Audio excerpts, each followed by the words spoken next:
नमस्कार, मी अक्षरा पाटील आणि पुस्तक वाचन या YouTube चॅनलमध्ये आपणा सर्वांचं खूप मनापासून स्वागत. मित्रांनो, सुधा मूर्ती यांच्या डॉलर बहू या कादंबरीचं आपण वाचन करीत आहोत.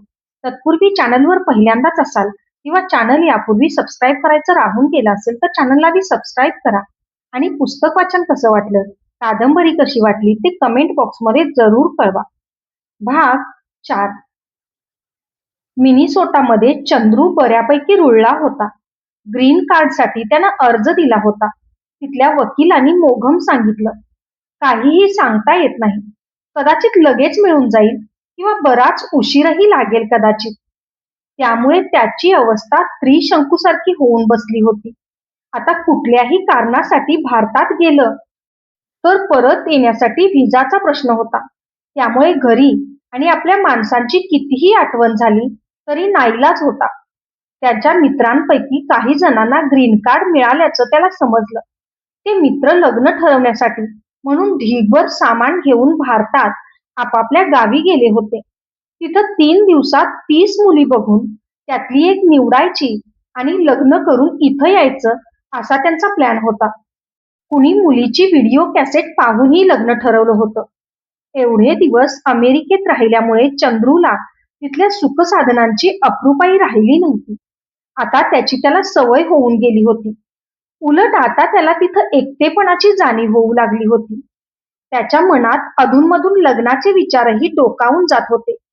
आतापर्यंत डॉलर्स, अमेरिका, ग्रीन कार्ड यातच संपूर्णपणे बुडून गेल्यामुळे आणखी कुठल्याही विचारांनी मनात प्रवेश केला नव्हता.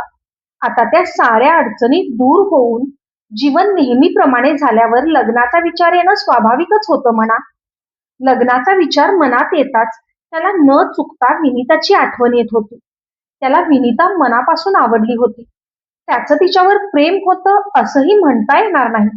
जेव्हा लग्नाचा विचारच मनात नव्हता तेव्हा तो तिला पूर्णपणे विसरून गेला होता. आता लग्नाच्या विचारानंतर तिची आठवण येत होती. त्यानं तिच्यापुढे कुठल्याही प्रकारे मनातली भावना व्यक्त केली नव्हती. शिवाय त्याला ती आवडली होती. तिला त्याच्याविषयी काय वाटत होतं हेही त्याला ठाऊक नव्हतं. एकदा आठवण झाल्यावर मात्र त्याला सारखं मनात येऊ लागलं, आता विनिता कशी असेल? तिचं लग्न झालं असेल काय? तिच्या घरची परिस्थिती पाहता एवढ्यात लग्न व्हायची शक्यता कमी आहे. ती कुठंतरी नोकरी करत असेल, ही शक्यता मात्र त्याला जास्त वाटली. त्याला वाटलं, तिला पत्र लिहून आपल्या मनातली भावना व्यक्त का करू नये? पण मनात आशंका उमटली, विनितेला पत्र बघून काय वाटेल? तिला आवडेल की नाही? पुन्हा वाटलं, काय हरकत आहे? समोरासमोर भावना व्यक्त करण्यापेक्षा पत्र लिहायचा विचार केव्हाही चांगला. शिवाय आपण मनातली भावना व्यक्तच केली नाही तर ती तिच्यापर्यंत पोहोचणार तरी कशी? अखेर विचार करून त्यानं विनितेच्या नावानं एक पत्र लिहिलं. विनिता यांना, माझं हे पत्र पाहून तुम्हाला आश्चर्य वाटेल, पण तुम्ही हे वाचून गैरसमज करून घेऊ नये. मला अमेरिकेला येऊन 2.5 वर्ष झाली आहेत. तुमच्या मनात असेल आणि आणखी कुठल्याही प्रकारची अडचण नसेल तर तुम्ही माझी आणखी थोडी वाट पाहाल का? मला अजूनही ग्रीन कार्ड मिळालेलं नाही. त्यासाठी आणखी काही दिवस लागतील असं दिसतं. तुमची यासाठी तयारी असेल तर पत्रामागे दिलेल्या पत्त्यावर पत्र लिहा. तुमचा नकार असला तरी मला त्याचा राग नाही. तुमच्या निर्णयासाठी तुम्ही स्वतंत्र आहात. घरात थोरांना नमस्कार. दिवसांमागून दिवस गेले, महिनेही गेले तरी विनितेकडून उत्तर आलं नाही. चंद्रूला काळजी वाटू लागली. पत्र आणखी कुणाच्या तरी हाती पडलं नसेल ना? अमेरिकेत काही वर्ष राहिल्यामुळे आपला अशा गोष्टींकडे बघण्याचा दृष्टिकोन मोकळा असतो. धारवाडच्या माळमड्डीवर राहणाऱ्यांची दृष्टी वेगळी असते. चंद्रूला स्वतःच्या अविचारीपणाचा राग आला. अखेर एक दिवस पाकिट आलं. त्यानं लिहिलेलं पत्रच माघारी घेऊन त्याला पोहोचलं होतं. पत्त्यावर ही व्यक्ती राहत नसल्याच्या शेऱ्या सहित पत्र आलं होतं. आपलं पत्र आणखी कुणाच्या हातात पडलं नाही म्हणून सुस्कारा सोडत असतानाच चंद्रू गोंधळून गेला. कुठे गेली विनिता? मनात पालवलेल्या आशा आकांक्षा आणि गुपिताच्या त्या पत्रासोबत चिंध्या करून चंद्रूनं त्या कचऱ्याच्या टोपलीत टाकल्या. त्याचं मन निराशेनं भरून गेलं. आंब्याचं मोहरलेलं झाड कोकिळेच्या पूजनाची आतुरतेनं वाट पाहत होतं. पण कोकिळा वेगळ्याच वृक्षावरच्या घरट्यात शिरली होती. गौरम्मानी श्यामांना स्पष्टपणे सांगितलं होतं, अहो, बेंगळूरमध्ये घर असतं तर गोष्ट वेगळी. धारवाडमधलं घर घेऊन काय करायचं? आपल्याला काय उपयोग धारवाडमधल्या घराचा? आपल्या घरचं हे पहिलं लग्न आहे. त्यासाठी परगावचे भरपूर नातेवाईक जमतील. सगळे विचारतील, मुलीकडच्यांनी काय काय दिलं म्हणून. त्यांना म्हणावं, आमच्या गावात 3 दिवसांसाठी एक चांगलं कार्यालय धरा आणि छान लग्न करून द्या. आपल्याला हुंडा मुळीच नको म्हणावं. सालंकृत कन्यादान करून द्या. त्यांच्याच मुलीला सोनं घालू द्या. आम्हाला काही नको. लग्नाला माणसं येतील, त्यांना जेवण आणि खाणं पिणं मात्र उत्तम करा म्हणावं. ती माणसं काय पुन्हा पुन्हा आपल्या घरी येणार आहेत का? नंतर एक उत्तम रिसेप्शन करून द्या म्हणजे झालं. गौरी, आपण यात लक्ष घालू नये. विनिता आणि गिरीशलाच घराच्या संदर्भात जे ठरवायचं ते ठरवू द्या. स्वतःच्या मालकीचं घर विकून गावभरच्या नातेवाईकांकडून शाबासकी मिळवण्यात काय अर्थ आहे? माझं मत असं आहे, श्यामांनानी सांगितलं. गिरीशनं आई वडिलांची मतं ऐकून घेतली. विनिताशी बोलल्यानंतरच धारवाडच्या घरासंदर्भातला निर्णय घ्यायचा हे त्याचं पक्क ठरलं होतं. लग्न ठरल्याच्या आनंदापेक्षा धारवाडचं घर विकण्याच्या विचारानं विनिता दग्ध झाली होती. पण मनातला दाह कुणापुढे व्यक्त करणार? घर जुनं होतं. काही ठिकाणी पडझडही झाली होती. पण ते घर म्हणजे तिच्या लहानपणी मृत्यू पावलेल्या आईची आठवण होती. आता तिचं असं या जगात केवळ ते एक घरच होतं. तिचं बालपण त्या घरात गेलं होतं. रात्रीच्या काळोखातही ती कुठली झाडं कुठं आहे हे दाखवू शकत होती. झाडावृक्षांच्या सानिध्यात वाढलेल्या विनिताच्या मनात दुःख वेदना ठसठसू लागली की या झाडावृक्षांच्या सानिध्यात तिचा निचरा होऊन विनिता पुन्हा आनंदित होत असे. ती बाग, तो निसर्ग तिच्या दृष्टीनं केवळ स्थावर मालमत्ता नव्हती, तोच तिचा सखा सांगाती होता. घरात भरपूर कामाचं ओझं असलं तरी झाडांच्या आणि सुरांच्या सावलीत तिला कष्टाचाच नव्हे, साऱ्या जगाचाच विसर पडत होता. केवळ 3 दिवसांच्या उत्सवासाठी असलं जीवाभावाचं घर आणि बाग विकून टाकणं हा विचारच तिला अत्यंत हिंस्र वाटत होता. बाग आणि घर विकून आलेल्या पैशांमधून सोनं नाणं, रेशमी साड्या, चांदीची भांडी घ्यायची. त्या साड्यांनी आपला देह झाकायचा. तिला सारच असह्य होत होतं. पण तिला कुणीही या संदर्भात तुला काय वाटतं असं विचारलं नव्हतं. शिवाय ते व्यवहार्यही नव्हतं. धारवाडचं घर विकल्याशिवाय लग्न होणं शक्यच नव्हतं. त्यामुळे आता तिच्या पुढे केवळ 2च पर्याय होते, लग्न की घर. मन काहीही म्हणत असलं तरी तिला घरावरचा मोह सारावा लागणार हे तिलाही समजत होतं. घशाशी आलेला औंढा गिळत विनिता बसमधून उतरली. समोर गिरीश होता. तिनं पटकन डोळे टिपले, पण गिरीशच्या तीक्ष्ण नजरेनं ते जाणलं होतं. विनिता, थोडं काम आहे, रजा टाकून येणार का? हो, म्हणत तिनं मान डोलावली आणि ती गिरीश बरोबर चालू लागली. पावलं गिरीश बरोबर पडत असली तरी विनितेच्या मनात अनेक आशंका उमटत होत्या. याआधी ती कधीच एखाद्या तरुणाबरोबर अशी फिरायला बाहेर पडली नव्हती. तरीही मनाच्या कोपऱ्यात एक आशा डोकावत होती. आपला पती होणाऱ्या या तरुणाला आपण आपली मनातली भावना बोलून दाखवली तर घर विकणं टाळता येईल का?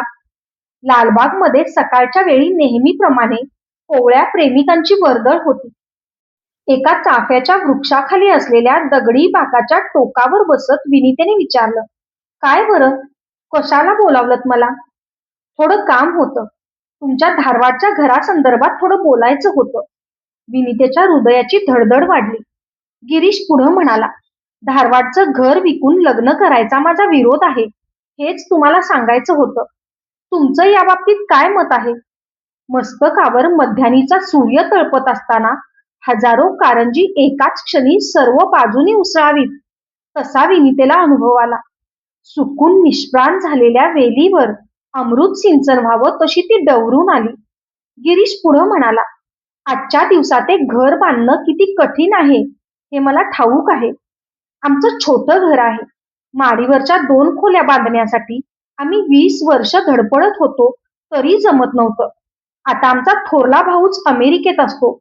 तो तिथं डॉलर्स वाचवून आम्हाला पाठवून देतोय. म्हणून आम्ही माडीवरच्या खोल्यांचं बांधकाम काढलं आहे. केवळ 2 खोल्या वाढवायला 2 लाखांपेक्षा जास्त खर्च आला आहे. विनिता मूकपणे गिरीशचं बोलणं ऐकत होती. 2 दिवसांसाठी सगळे पाहुणे जमतील. लाडू उत्तम होते, अमुक छान होतं, अमुक रुचकर होतं म्हणत निघून जातील. पण एकदा हातातून गेलेलं घर पुन्हा मिळणार आहे काय? आता तीही म्हणाली, मलाही तसंच वाटत होतं. पण तुम्ही काय म्हणाल म्हणून काही बोलले नाही. तिच्या आवाजातला आनंद लपत नव्हता. चेहराही समाधानानं फुलला होता. विनिता, आपण राघवेंद्र स्वामींच्या मठात अगदी साधेपणानं लग्न करूया. मी तुला एक साडी आणि मंगळसूत्र एवढंच देईन. एक वेळ जेवण देऊया. या सगळ्या नातेवाईकांना थेट मठात बोलवायचं आणि तिथून परस्पर निरोप द्यायचा. माझा सगळा पगार मिळून 3,500 रुपये आहे. आईच्या हातात 2 सोन्याच्या बांगड्या आहेत आणि घर. एवढीच आमची संपत्ती. याशिवाय आणखीही एक मौल्यवान ऐवज तुझ्याकडे असेल. तो कोणता? विनिता बुचकळ्यात पडली. मी. त्या बाबतीत माझ्या इतकी श्रीमंत मीच. विनिता लाजून पण मनापासून म्हणाली. गिरीशचं लग्न ठरलंय. तुला त्यासाठी इथं आलंच पाहिजे. केव्हा जमेल ते कळव. म्हणजे तसा मुहूर्त ठरवता येईल. तू घरातला थोरला मुलगा. खरं पाहता आधी तुझं लग्न व्हायला पाहिजे. तू कळवलंस म्हणून आधी गिरीशचं लग्न ठरवलं आहे एवढंच. मुलगी तुझ्या वडिलांच्या शाळेत नोकरी करते. पेन्शनर झाल्यानंतर तू पाठवलेल्या पैशांमधून माडीवरच्या 2 खोल्यांच्या बांधकामावर तुझे वडील लक्ष ठेवत आहेत. चंद्रू, तू नसतास तर आमचे हे दिवस कसे गेले असते या विचारानंही मन घाबरत होतं. आईचं विस्तृत पत्र वाचून चंद्रूला आनंद झाला. पत्रात गिरीशची बायको होणाऱ्या मुलीचं नाव लिहायचं राहून गेलं होतं. गिरीश किंवा श्यामांना पत्र लिहायची सवय नव्हती. त्यामुळे आईच्या पत्रातून जेवढं समजत होतं तेवढंच. आईनं भरपूर आग्रहानं लिहिलं असलं तरी आता भारतात जाण्यात शहाणपणा नाही हे चंद्रूला समजत होतं. भावाच्या लग्नाचं कौतुक म्हणून भारतात गेलेल्या वेळी जर ग्रीन कार्ड मिळण्याची संधी हुकली तर आपल्यावर कायमचे अविवाहित राहण्याची पाळी येईल. 3 वर्ष इथल्या जीवनाची सवय झाली आहे. संधी हुकली तर पुन्हा बेंगळूर मधल्या त्या खुराड्यासारख्या घरात गर्दी करून दाटीवाटीनं आयुष्यभर राहावं लागेल. त्याऐवजी आता लग्नासाठी म्हणून $100 पाठवले तर त्यांना 4,000 रुपये मिळतील. काहीतरी खर्च करून खुश होतील. पण आता विनिता कुठं असेल? तिची साथ ज्याला लाभेल तो मात्र खरोखरच नशीबवान म्हटला पाहिजे. तो दररोज तिची सुरेल गाणी ऐकू शकेल. तिच्यासारखी मुलगी दिवा घेऊन शोधत फिरलं तरी दुसरी सापडणार नाही. त्यासाठीही नशीब हवं ना. चंद्रूनं सुस्कारा सोडला. सासरी विनितेचे दिवस आनंदात चालले होते. तिच्यावर पित्याप्रमाणे वात्सल्याचा वर्षाव करणारे सासरे तिची मुलीप्रमाणे काळजी घेत होते. हृदयात प्रेमाला परमस्थान देणारा पती गिरीश होता. सासूबाईंनीही तिला कधी एखाद्या का होईना कटू शब्दानं दुखवलं नव्हतं. पण त्यांच्या वागण्यात सासऱ्यांइतकी आत्मीयता नव्हती.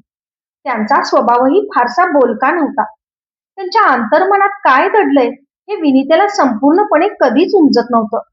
त्यांच्या बोलण्यात आणि मनातल्या भावनेत भेद असल्याचा अधूनमधून अनुभव विनितेला येत होता. त्यांच्या बोलण्यात भावनेपेक्षा व्यावहारिक कर्तव्याचा भाग अधिक असे हे विनिताच्या लक्षात आलं तरी तिला वाटायचं इतर सासवांपेक्षा हे कितीतरी चांगलं नाही का. त्या निदान घालून पाडून बोलत नाही, वाईट वागत नाही. सुरभीच्या वागण्यात अजूनही अल्लडपणा होता. तिला अजूनही फक्त साड्या, सिनेमा, खाणं पिणं, मैत्रिणींबरोबर फिरणं यातच आनंद वाटत होता. कॉलेज संपवून ती घरातच असली तरी घरातल्या कुठल्याही कामाला ती हात लावत नव्हती. आई ही मुलीत आपले पंचप्राण असावेत अशा प्रकारे मुलीला जपत होती. सुरभी म्हणजे राजकुमारी आहे. तिला कुणीही कुठलंही काम सांगायचं नाही हे गृहीतच होतं. चुकून कुणी काही काम सांगितलंच तर त्या म्हणायच्या, अय्यो ती आणखी कितीसे दिवस इथं राहणार आहे. इथं आहे तितके दिवस तिला आरामात असू द्या ना. सुरभीच्याच वयाची विनिता पहाटे 5 वाजता उठायची. सुरभी मात्र 9 वाजता उठायची. त्यानंतर सारा वेळ ती टीव्ही पाहण्यात आणि नटण्या मुरडण्यात घालवत असे. तसं पाहिलं तर त्या घरातही श्रीमंतीचं कुठलंही लक्षण नव्हतं. तरीही विनिता सुखी होती. पतीबरोबर प्रेम आणि जीवनातले अनुभव वाटून घेत तिचा समाधानी जीवनक्रम चालला होता. केवळ पैसा आणि दागदागिन्यांमुळे स्त्री सुखी होते या भ्रमात ती कधीच नव्हती. कधी कधी तिला एका गोष्टीची मात्र खंत वाटत असे. गिरीशच्या स्वभावात कुठलीही खोट नव्हती. त्याच्यामध्ये असलेला संगीत प्रेमाचा अभाव ही एकच गोष्ट विनितेला अधूनमधून खट्ट करत होती. पण ही गोष्ट इतकी छोटी होती की विनिता कधी त्याचा उच्चारही करत नव्हती. शामण्णांना मात्र तिच्या संगीत कलेचं कौतुक होतं. ते दररोज तिच्याकडून 2-4 गाणी, भजनं ऐकत. त्यांनी तर तिला आणखी संगीत शिकायचाही आग्रह केला होता. धारवाडमध्ये विनितेचं हिंदुस्थानी संगीतात शिक्षण झालं होतं. बेंगळुरूमध्ये तसा गुरु भेटणंही कठीणच होतं. शिवाय तिला संगीताकडून आत्मतृप्तीखेरीज आणखी कशाचीच अपेक्षा नव्हती. वसंतवनात गाणाऱ्या कोकिळेला कुठं राजदरबारातल्या उच्चस्थानाची अपेक्षा असते का? अलीकडे तिची नोकरी सरकारी झाली होती. त्यामुळे तिचा पगारही समाधानकारक होता. धारवाडचं घर न विकल्यामुळे तिच्या मनात समाधानाबरोबरच गिरीशविषयी कृतज्ञ भावना काठोकाठ भरलेली असे. गिरीशही नेहमीप्रमाणेच राहत होता. त्यांच्या श्रीमंत नसलेल्या जीवनात समाधान काठोकाठ भरलं होतं. दिवस कसे जात होते ते त्या दोघांनाही कळत नव्हतं. शशिकला विनितेच्या शाळेतच नोकरी करत होती. त्या दोघींचं पटायचंही खूप. दोघी एकाच वेळी नोकरीला लागल्या होत्या. शशी अजून नोकरीत कायम झाली नव्हती. दोघीही परस्परांची सुखदुःखे एकमेकींना सांगायच्या. त्या दिवशी शशी शाळेत आली तेव्हा तिचा चेहरा उत्साहानं फुलला होता.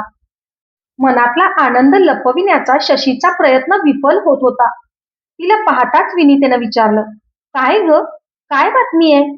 एवढा कसला आनंद? आत्ता नको, लंच टाइम मध्ये सांगते, शशी उद्गारली. सांग तर. अह, दुपारी पवित्रा हॉटेलला जाऊया, तिथं सांगेन. पार्टी आहे. शशी हसली.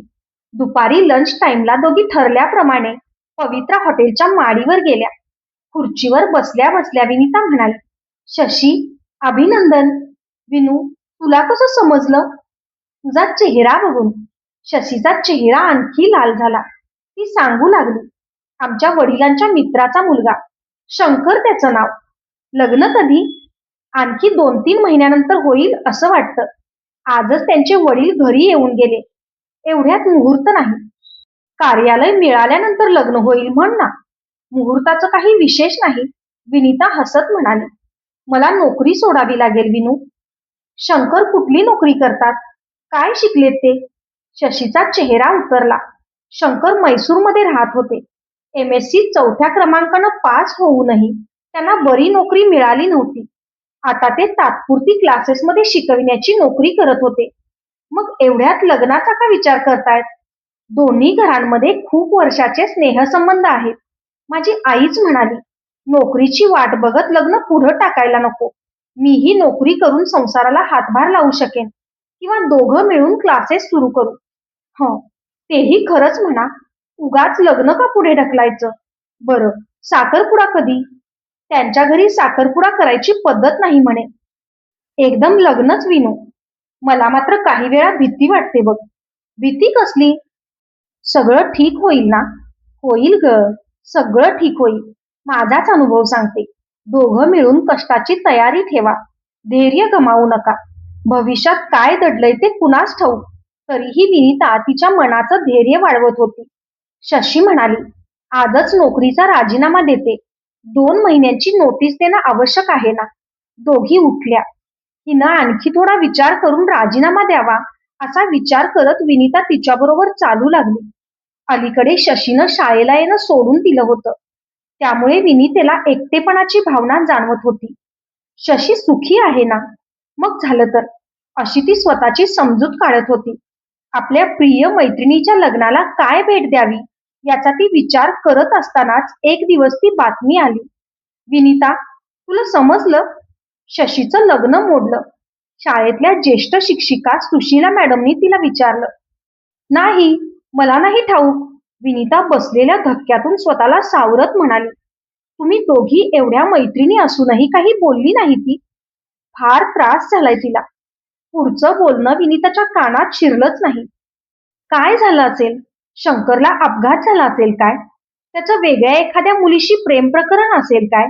पण शशीशी त्याचा अनेक वर्षाचा परिचय होता आणि त्याच्या मर्जीनंच हे लग्न ठरलं होतं. मग का मोडलं असेल लग्न? विनिताच्या जीवाची तडफड झाली. शाळा सुटल्यावर विनितेनं सरळ शशीच्या घराची वाट पकडली. दारात विनितेला पाहताच शशीच्या मनावरचा ताबा सुटला. ती हुंदके देऊन रडू लागली. विनितेने घरावरून नजर फिरवली. घरभर पदोपदी लग्नाची तयारी दिसत होती. घराची रंगरंगोटी झाली होती. एका कोपऱ्यात तांदळाची पोती रचलेली दिसत होती. विनितेला पाहताच शशीची आई म्हणाली, "विनिता, तूच हिची समजूत काढ बाई. शशी थोडं अतीच करतीये. या सगळ्या ऋणानुबंधाच्या गोष्टी असतात. आपलं नशीब तेवढं बलवत्तर हवं. नशिबात नसेल तर काय करायचं?" गेले 2 दिवस हिनं अन्नाला स्पर्श केलेला नाही. एवढी मोठी घटना घडलेली असताना शाब्दिक वेदांताला काही अर्थ नाही हे विनितेला समजत होतं. शशीच तिला इथं नको, चल म्हणत माडीवर घेऊन गेली होती. माडीवरच्या गच्चीत मंद वारं वाहत होतं. समोर पसरलेल्या अथांग बेंगळूरचे दिवे दिसत होते. तिथल्या चटईवर बसत विनितेनं विचारलं, "शशी, शंकरची प्रकृती बरी आहे ना?" शशीच्या डोळ्यांमधले अश्रू अदृश्य होऊन त्यांची जागा संतापानं घेतली. त्याला कसली धाड भरलीये? चांगला टोनग्यासारखा माजलाय. त्याच्यामुळे आमचा अपमान झालाय. मला तर जीवनाचाच कंटाळा आला आहे. विश्वासघातकी नराधम मेला कुठला. अशी कोड्यात बोलू नकोस बाई. काय झालं ते नीटपणे सांग ना. का मोडलं लग्न? भावना वेगानं शशीला बोलणं सुचत नव्हतं. सांग ना. विनितेनं पुन्हा पुन्हा म्हटलं तेव्हा ती उद्गारली. त्यानं स्वतःला विकलंय. म्हणजे? मला नाही समजलं. आमच्या समाजापैकी बरेच अमेरिकेत स्थायिक झाले आहेत. त्यांच्यापैकी एक जण आपल्या 20 वर्षाच्या मुलीला घेऊन इथं आले होते. त्यांनी वृत्तपत्रात जाहिरात दिली, आमच्या मुलीशी जो लग्न करेल त्याला अमेरिकेला घेऊन जाऊ म्हणून. शंकर गेला. फक्त शंकरच नव्हे, कितीतरी सुशिक्षित तरुणांनी ती जाहिरात वाचून अर्ज टाकले होते म्हणे. डॉक्टर, सीए, इंजिनियर, कितीतरी उच्च शिक्षित तरुण. शंकरनंही गमतीनं त्यासाठी अर्ज टाकला होता म्हणे. पण त्या मुलीला नेमका हाच आवडला. हे काय ग? एखाद्या नोकरीचा इंटरव्ह्यू झाला हा. मग पुढं काय झालं? मग काय, हाही तयार झाला. त्याला वाटलं आपल्याला संपूर्ण आयुष्यात पुन्हा कितीही धडपड केली तरी अशी संधी मिळणार नाही. कशाला संधी सोडायची? मला त्यानं क्षमा कर म्हणून पत्र लिहिलं आहे. तू त्याचं नरडं धरायचंस. गप्प का बसलीस? खरं सांगू, ते त्याचं पत्र वाचून मला त्याची किळस आली.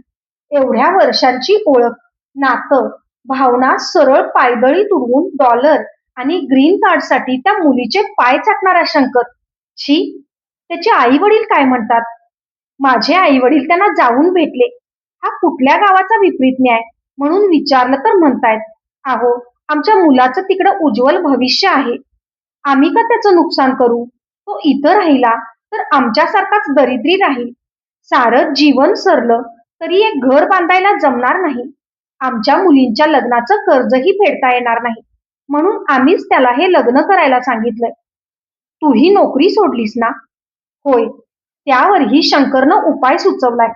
त्यानं सांगितलंय, शशीच्या लग्नाला येईल तेवढा खर्च मी अमेरिकेला गेल्यावर डॉलरच्या रूपात पाठवून देईन म्हणून. म्हणजे काय? डॉलरच देव होऊन बसलाय म्हणायचा. देव की भूत कोण जाणे, पण डॉलरचं मोहिनी रूप असं आहे खरं. माझ्या जीवनाचा मात्र तमाशा होऊन गेला बघ. लग्न मोडलं म्हटल्यावर लोक मुलीतच काहीतरी दोष असेल असं म्हणतात ना. आता मी काय करू? विनिताला काय बोलावं ते सुचलं नाही.